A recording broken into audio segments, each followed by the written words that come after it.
Hi, AP Lit students, third period or absent students. I'm recording my sonnet lecture that I gave on Monday, November 4th, for those of you who had a different class or who missed class. So I'm going to be really short and sweet about this, flip through some slides, and perhaps you could rewind if there are things you missed. But you'll want to take notes, preferably take your notes in your British Poetry Unit packet so that you can use these notes on the test when our British Poetry Unit is over. So, first thing I told the rest of the students was that sonnets originate in Italy, not in the UK, and sonnet is from the Italian for little song. So, the Italians are famous for love, and sonnets typically deal with issues of love. We talked about four types of sonnets in class today. The Petrarchan sonnet is also known as the Italian sonnet, the Shakespearean sonnet, the Spenserian sonnet, and also the modern sonnet. So we're going to start with the Petrarchan. Over here, this guy, that's Petrarch. There you go. That's my only animation, I believe. Petrarch was a sonneteer who lived around the year 1300. He wrote all kinds of sonnets to a woman named Laura, who he was in love with. And the Petrarchan sonnet, like all sonnets, is 14 lines long, but the structure is a little bit different than the sonnets you're used to. You split the Petrarchan sonnet into two sections, an 8-line section, which is called an octave, and a 6-line section, which is called a sestet. So if you have this worksheet with you, or this handout that accompanies the lecture, you can look at this Petrarchan sonnet written in English by John Milton and see how it's split into two sections, an octave and a sestet. The octave describes a problem, typically, and the sestet finds a resolution. A variety of meters are used in the Petrarchan sonnet. Because it originates in Italy, it's not really written in iambic pentameter, which is the most natural meter for the English language, but not necessarily the Italian, and not necessarily for poems in translation. So it uses a different meters, and that changes from time to time. The volta is typically found in line 9 of a Petrarchan sonnet. The volta, if you want to learn that new term, is a fancy term for shift, and it's typically only used with sonnets. So if you forget the term volta, you can always use the term shift to talk about the place in the poem, usually indicated by the word but, or then, or now, or however, or a similar sounding word. So the Petrarchan sonnet has a specific rhyme scheme for the octave, the first 8 lines. Let's see if this will play. I'll probably have to go through and add first. I don't have the audio on. So anyway, we'll skip that. Hold on one second. I told my students in class that the Petrarchan sonnet, you can remember the rhyme scheme of the first stanza because it's ABBA, ABBA, just like the song Dancing Queen by ABBA. Is a good way to remember it. There we go. There we go.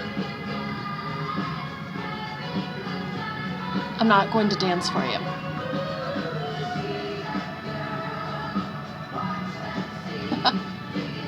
All right, enough silliness. Just remember, the octave has ABBA, ABBA for the rhyme scheme. Let's see, moving on. We can. What about the sestet? Well, the rhyme scheme of the last 6 lines of the Petrarchan sonnet varies. One thing, though, is that it rarely ends in a couplet. The English sonnet or the Shakespearean sonnet ends in a couplet all the time. So if you have 2 sonnets and you're looking at them, which you might be doing in an upcoming project, you want to tell immediately which one's an English sonnet or a Shakespearean sonnet, you should look for a couplet. The Petrarchan or Italian sonnet rarely has one. Moving on to the Shakespearean sonnet. It's also 14 lines. Instead of being arranged into an octave and a sestet, it has 3 quatrains and a heroic couplet. If you remember, a heroic couplet rhymes and is also written in iambic pentameter, as all English sonnets are. You might have noticed on an earlier slide, the Shakespearean sonnet is also known as the English sonnet, and it can also be called the Elizabethan sonnet. The volta or shift is also found usually in line 9, but it can be variable. A lot of times in Shakespeare's sonnets, he'll put it in the final couplet. It'll be like a little punch at the end that gives you a different idea of what's coming. So again, here's the rhyme scheme of a Shakespearean sonnet. It has ABAB, CD, EFEF, and then the final heroic couplet, GG. The rhyme scheme can change and does change at times, but this is probably the pretty typical structure.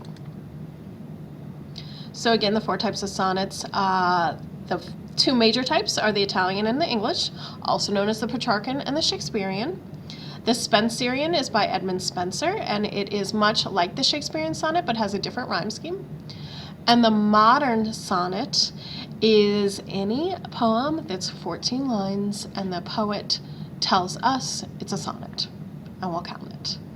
A little more about Shakespearean sonnets. Shakespeare wrote to 2 kind of people. Typically, he wrote to the Dark Lady. She was the subject of his sonnets. In his sequence of 154 sonnets, he has many that are about her or to her. And then he also wrote to his beloved. And there's a series of sonnets written to Shakespeare's beloved, who most people think is a man. I'd like to end my sonnet lecture for you today with a sonnet by Billy Collins, who you might know is one of my favorite poets. So I will just read it to you, and then we will wrap it up here. So, Sonnet by Billy Collins. All we need is 14 lines, well 13 now, and after this one just a dozen to launch a little ship on love's storm-tossed seas. Then only 10 more left like rows of beans. How easily it goes, unless you get Elizabethan and insist that iambic bongos must be played and rhymes positioned at the end of lines, 1 for every station of the cross. But hang on here while we make the turn into the final 6, where all will be resolved, where longing and heartache will find an end, where Laura will tell Petrarch to put down his pen, take off those crazy medieval tights, blow out the lights, and come at last to bed. So that's my super quick lecture on sonnets. I hope you've enjoyed it, and I hope you took some notes. Go back and rewind if you need to take some more. Thank you much for watching.